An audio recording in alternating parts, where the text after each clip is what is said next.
Hey guys, welcome to Let's Talk Venture, the podcast dedicated to travelers, backpackers, and explorers with thousands of stories.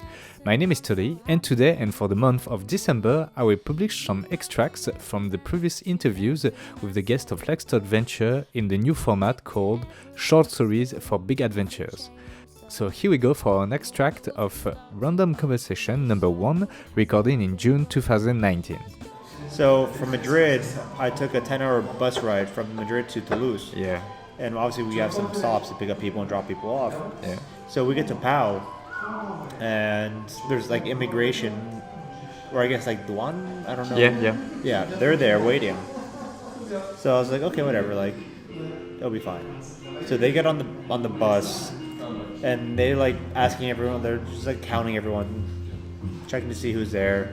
They have a drug dog come into the bus, like smell everything. Like they're going through like all the trash as well to see if like we threw drugs around.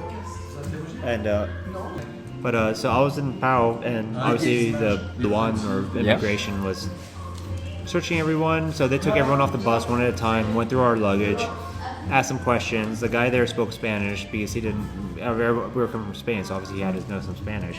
So he was like asking me like where I'm going, like where I'm from, really basic questions. Nothing like nothing abnormal. It would have been funny if you said China. Yeah, no. So he puts me back on the. Like he says, I can go back on the bus. I'm done. So I'm sitting in the bus, and then everyone gets finished, and then like they're talking for another like 20 minutes, and then a lady comes on the bus. She's like, Fernando. I raise my hand like here. She's like, come get off the bus, please. Like come with me. I'm like, all right. So I'm just like, okay, this is a little weird. So I take my water bottle just in case, like if I don't. So I'm down. She opens up. She goes into like the luggage compartment. Like she tells the other officers to start searching my stuff. So she's going through all my stuff, or the officer's going through all my stuff, like going through everything. And she's like asking me questions, like, oh, where are you from? Like what were you doing in Spain? Do you have any family in Spain? Like where were you born? What city were you born? Like all this like really pretty specific questions. And then she got like, where are your parents from? So I'm like, oh, my parents are from Mexico. She's like, oh, are they still in Mexico? I'm like, no, they live in the United States. She's like, oh, like, but they're citizens of Mexico, right? I'm like, they're citizens.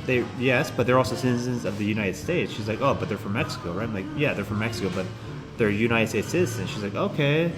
Like getting into my history of like where my parents are from. She's like, oh, where were they born? Like where like what do they do? Asking me like what do I do? Like if I have a job, what I was doing in France, if I like who I know in France, who I know in Spain, all that stuff. She's like, why am I here? Like where's the address where I'm going? I'm just like, I don't know. Like I'm staying at Airbnb. Like I'm not gonna know these things off the top of my head. She's like, oh, like can you tell me what the address is? I'm like, sure. Like I go on my phone and I was like, here's the address, like on my Airbnb app. She's like, okay. Like who do you know in Toulouse? I'm like, I have a friend in Toulouse. She's like, how did you know you're from? Like I met her in Mexico. She's like, what were you doing in Mexico? I'm like, I have family in Mexico. Obviously my parents are from Mexico, so I got family. Like she was going so much into like my history. She's like, oh, do you have a job? I'm like, at the moment I'm in between jobs, so I don't have a job right now, but I have a job planned in 3 months from now. She's like, oh, like, do you plan on staying here very long? I'm like, I'm here for about 3 months, 3 months. She's like, oh, why are you here for so long? I'm like, because I'm on vacation. I want to do Europe before going to work. She's like, oh, but that's a long time. I'm like, yeah, exactly. I mean, I have the time to do it. Then she's like, oh, like, where's the rest of your luggage? Because all I have is a big backpack. I'm like, the backpack's all I have. She's like, no, that can't be everything you have here for 3 months. I'm like, that is everything I have. What else do you want me to say? Like, there's nothing else I brought. She's like, so I guess she like talks to the officers going through my bag. I don't know what they talk. I don't know what they say. I don't speak any French. I'm assuming he said that there's clothes in the bag, in my backpack, because that's all I have. So she's like, okay. How much money do you have? I'm like, I don't know, like maybe 50 euros in my wallet. And I brought a lot of some $2 bills, American US $2 bills, to give away to people that I know, because it's something that even the United States people don't ever see. And I had some Mexican money by accident, because it looks a lot like euros. So I'm just like, I don't know, maybe like 80 euros total. She's like, okay, that's all you have then? I'm like, yeah, like I have a credit card, so I'm obviously going to use that. She's like, okay. Where were you born? I'm like, I was born in the United States. What city? I'm like, Daly City, California. My passport says everything. Okay.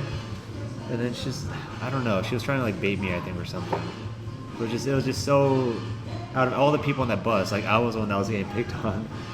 And then like once the officer said like there was nothing in my backpack, she was like, okay, have a good day. Yeah. It was sarcastic. Was have a good day, sir. Have a good day. It was like, oh my god, I hate you so much. Like she was like looking for a reason to deport the American or something. I don't know why. Wow. Yeah. Which is like so much thing. Like everyone else, no one else got questioned like that. It was just me. Yeah. Well, was she like?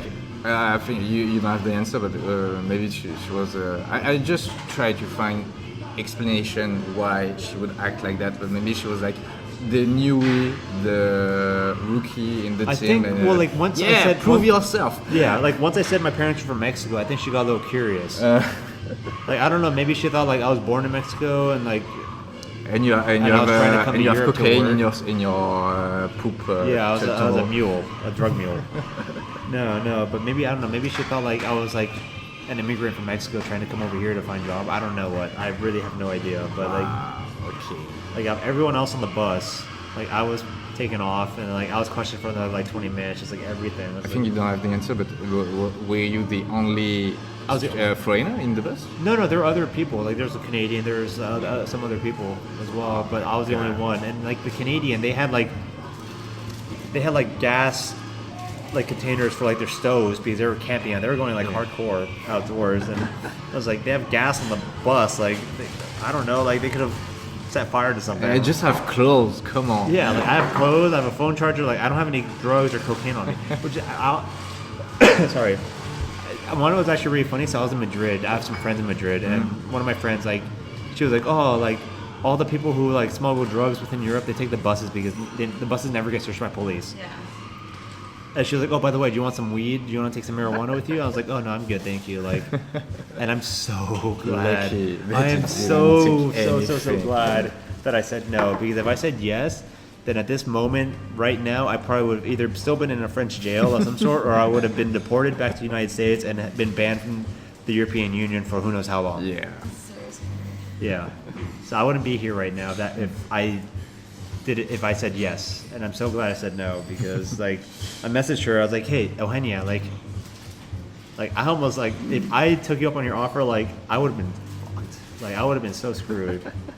And she's like, "Oh, what happened?" Like and I told her that story. She's like, "Oh, damn." I'm like, "Yeah, don't take weed on a bus to France because they will fucking search everything. They'll have the drug dogs." It was karma. Also, I think I kind of drew a little bit of attention to myself because like when we were like parked at the parking lot, like the police were outside talking to the bus driver for like 10 minutes. I was like, I need to use the bathroom. So I go into the bathroom on the bus. I get out of the bus and I see the police are already like on the bus, like with the drug dog, like kind of like asking people, talking to people. I'm like, of course, I'm gonna look really suspicious now because they probably thought I just like threw a bag of who knows what into the toilet or in the trash. Maybe. And like after I sat down, like the officer went in the bathroom, like searched it like 4 times, like dumped all the trash, like. Oh yeah, okay. So that's a good explanation. So maybe I drew some attention to myself with that, but I just needed to pee. Like I wasn't gonna hold it in for I don't know how long. Like we were there at that bus station for almost about an hour, just like getting talked to by the police. So yeah, I blame them, but it was bizarre. Like I wasn't expecting that to happen, and I didn't realize like I thought flying within Europe, like there's no like passport checkpoints or anything like that. Like flying, like I flew here from Valencia as well. Like after Toulouse, I went to Barcelona, but flying from Valencia to here, we also had to get our passport checks as well. So land, huge line of people. The police weren't prepared for everyone, I guess, because like they only had like one officer like checking everyone's passport. So, but this was like that was easy. Like I just go to the officer, I give him my passport. He's like, "Oh, American. Have a good day." I'm like, "Fucking A." So. Yeah, that's my story about That's a great story. And I heard A big thanks to all the people who have accepted to talk with me during this episode. Thanks also to the Alter Hostel at Lyon for letting me recording this episode. And most importantly, thank you for listening to it. You can find other episodes of Let's Talk Venture and the full interview of Random Conversation #1 on YouTube, Spotify, Apple Podcast, PodCloud and the Internet Archive. You can follow my adventure on Instagram and Facebook, and all the links will be in the descriptions. And if you like this episode, please talk about it and share it around you. Don't forget to subscribe, leave a thumbs up and 5 stars, and I see you next Monday.